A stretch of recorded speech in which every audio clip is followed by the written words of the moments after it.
Right, well, today's little ramble, I'm going to do a little bit of a soapbox today. So there's two things that have really come up for me. The first thing is freedom.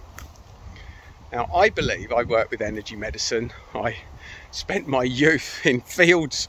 Apparently, my dad used to tell me a story about finding me chewing lumps of coal and rolling in the dirt and just going out and just building my immunity is what it was. And then I worked at the front line of the NHS for 13 years on and off, and so my exposure to viruses and nasty bugs is probably higher than most. So I've got fairly confident levels of congruence around my immune system, and for me, I believe it should be everybody's choice whether to take the vaccine or not. Now, I'm not here to say that nobody should take the vaccine, and I'm not here to say anything other than surely it's my right to decide without being punished. At the moment, with my business, sometimes I fly overseas. That's stopped now. I was running an events-based business before COVID. They shut down the venues. I had to completely repivot. So it's been fairly disruptive, as it has been to everyone. But the point is, how many things do I have to do to blackmail me to take a vaccine? And there's two things I know about the vaccine. One, they've changed the laws. The first one, they've changed the laws around the safety protocols of testing the vaccination, and they've changed the legal laws around if anything goes wrong, nobody can be touched with it because it was a global pandemic. So here's a deal. Here's a deal. If all of those people are prepared to change those laws back so that they're completely accountable if anything's wrong with this vaccine, which I do believe it is, why would they change the law or otherwise? Why would they do that, folks?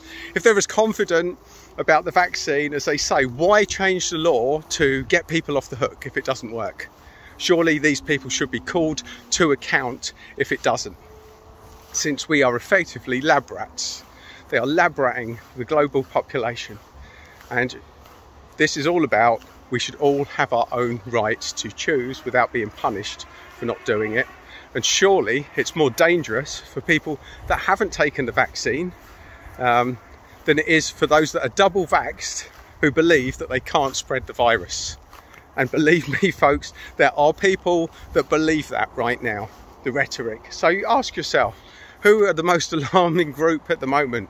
People that think they can't spread a virus because they've had a vaccine. I'd love to know the mechanism of how that works, folks. Please explain me. Show me the research paper that's not funded by the government or the pharmaceutical industry, an independent body of funding to prove that study, because I'd love to see it.